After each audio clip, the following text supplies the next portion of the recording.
John Tucker, thanks so much. Without question, the person that's nailed the many fan distributions of inflation is Jim Bianco. His call, I'm going to call it 18 months ago. No, it's not going to be a path to 2%. I'm sorry, Chairman Powell. There will be a resilient inflation. Jim Bianco joins us now in our studios, caught between the White Sox and the Cubs. Jim, thank you so much for joining this morning. Give us an immediate update here on the fan distribution, the probabilities here of inflation 1 year out. Yeah, it's looking like that last mile is really running into trouble here because using CPI, we're stalling it somewhere around 3.5%. And if you go to what the economists call the base effect, the numbers from last year were very low, and we're going to stay there. And that's going to be problematic for a Fed that is looking for confidence to cut rates. Right. They're going to continue to see sticky inflation, and that's probably going to keep them on hold, I think, for the rest of the year. I think we're at a tipping point. I think the zeitgeist here is so important this weekend, folks. It's not another boring weekend in May. There's something really big going on. It's in the Midwest is what's doing this, Paul. Lindsey Pieggs over at Stifel says, do not discount a rate increase. Take the Bianco resilience of inflation and fold that over to any probability of a rate increase from here. Oh, I think the probability is above zero that we're going to have a rate increase. But I don't think it's quite at that 50% level that you would expect one. But we are probably closer to that than a cut right now. The data is just not there for a cut. I mean, one payroll report that came in below expectations, it was still 176,000 jobs. And that's nothing that you would look at and say, this economy needs more stimulus. So I think my Fed should be cutting now. What, do you disagree? If you start cutting now, well, let me back up.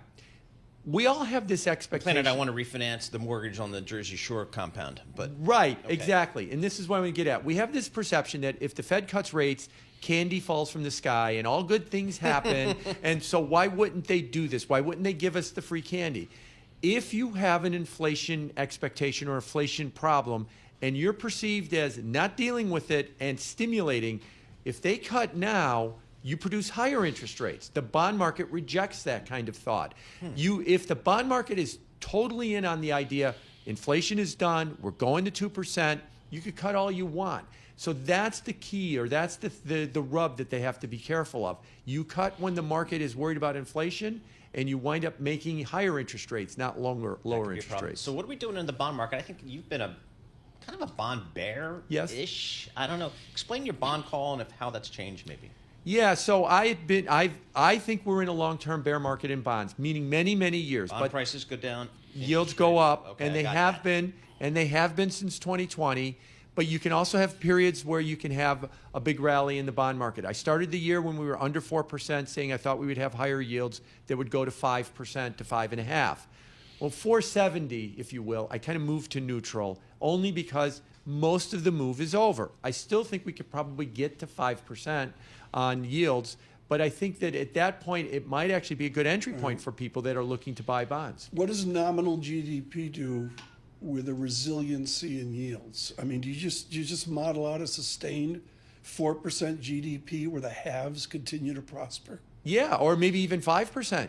And with a 4 or 5% nominal GDP, you're looking at a 450-ish 10-year note right now. That might be kind of a neutral rate that we're looking at. So, if we got down near 4, that would be stimulative. And, once we start getting above 5 on the 10-year rate, that would be somewhat restrictive. So in this environment, we have to be cognizant that these interest rates are the interest rates that we should get. You're in Chicago. I make jokes about it, but the fact is this is a huge bone. These people aren't on Wall Street.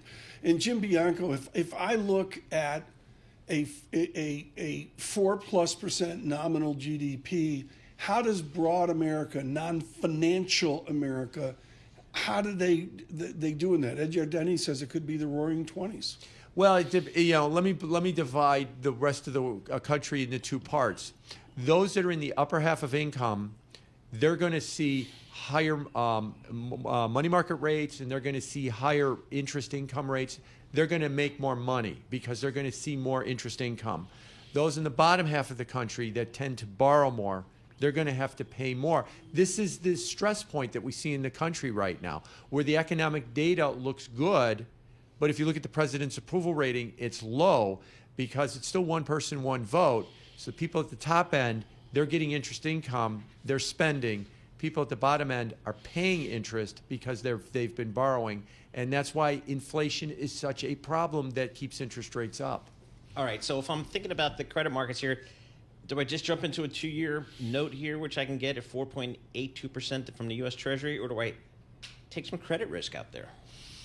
As far as credit risk goes, actually, when you said about a 2-year note, I was thinking, how about a money market fund at 5.3 you're right. without any kind of risk whatsoever? Ultimately, I do think that there will be a point if rates were to move higher that there will be an opportunity to take some risk and get some return in the market. The nature of the bond market has changed in the last couple of years that we now have a yield again in the bond market. And every time a bond investor looks at it, they got to say, look, I could start with a 5% yield.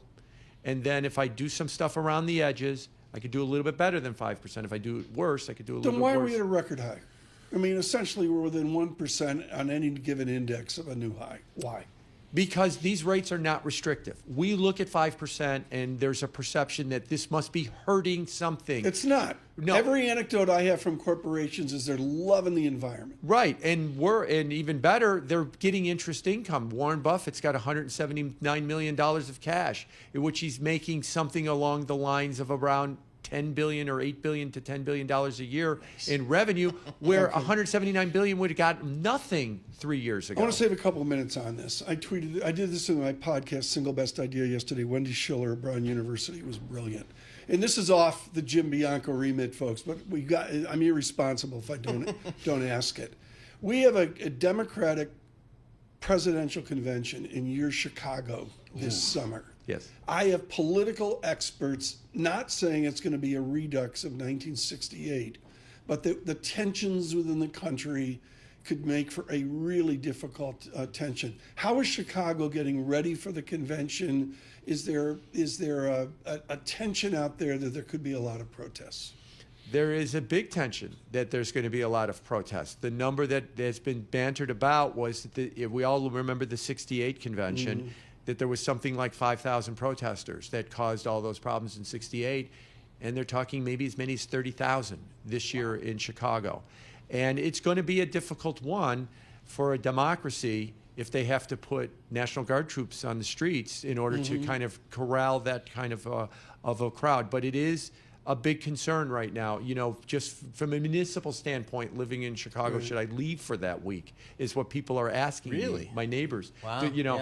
Is the congestion and the hassle, if you're not involved with the convention, going to just not be worth it?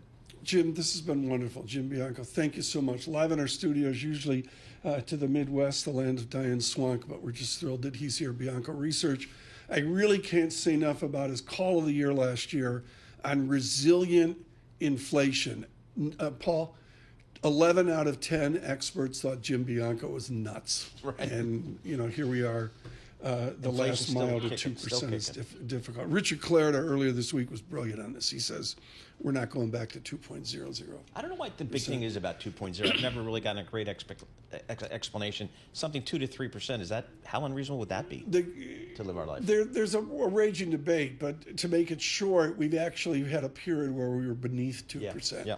So the 2% sort of a liberal interpretation, but that's open to wide Jim Bianco-like debate. Futures up 15, Dow futures up 88. What am I highlighting today and into the weekend? It's simple. The Sweeney, Dow 40,000. We had a close of 39,387. Futures now up 0.2%, with the usual futures higher 39,624.